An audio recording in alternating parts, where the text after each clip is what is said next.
Product से, services से पूरी तरह से सेटिस्फाइड हो, तभी आपको रिकमेंड करना है आगे और लोगों को उस कंपनी को ज्वाइन करने के लिए।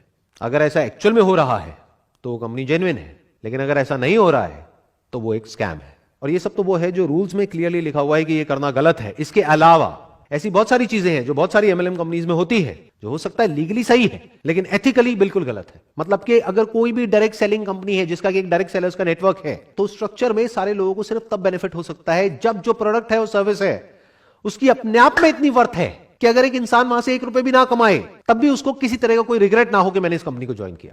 मतलब कि हो सकता है जो गवर्नमेंट के रूल्स हैं डायरेक्ट सेलिंग इंडस्ट्री के लिए, वहां पर यह नहीं लिखा है कि उस कंपनी के जो प्रोडक्ट्स हैं और सर्विसेज हैं उसका प्राइस पॉइंट क्या होना चाहिए, लेकिन ये आपको देखना है उस कंपनी को ज्वाइन करने से पहले। फॉर एग्जांपल, वो कंपनी आपको साबुन का डब्बा बेच रही है 500 रुपए का, जिसके जैसा सेम प्रोडक्ट आपको मार्केट में मिल रहा है 50 रुपए का। तो अगर वहां पर आपको कोई कमीशन ना मिले, कोई इंसेंटिव ना मिले, कोई पैसे की बड़ी बड़ी बातें ना हो, कोई मर्सिडीज की बातें ना हो, बीएमडब्ल्यू की बातें ना हो, तब भी क्या आप वो प्रोडक्ट खरीदोगे?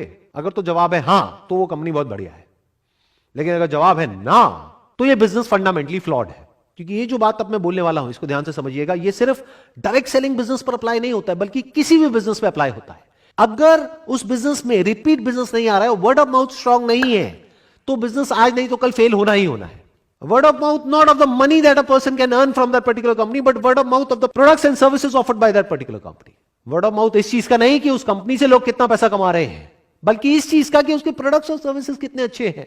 अगर एक्चुअल में उस कंपनी के प्रोडक्ट्स और सर्विसेज अच्छे हैं, कॉम्पिटिटिवली प्राइस्ड हैं, और अगर आप खुद अपने घर में उन प्रोडक्ट्स को बार बार यूज कर सकते हो, तो ये बिजनेस लॉन्ग टर्म में सक्सेसफुल हो सकता है। लेकिन अगर उस कंपनी के जो प्रोडक्ट्स हैं और सर्विसेज हैं उसमें दम नहीं है, तो बिजनेस ने आज नहीं तो कल फेल होना ही होना है। और यही सबसे बड़ा फर्क है एक जेन्युइन कंपनी में और स्कैम में।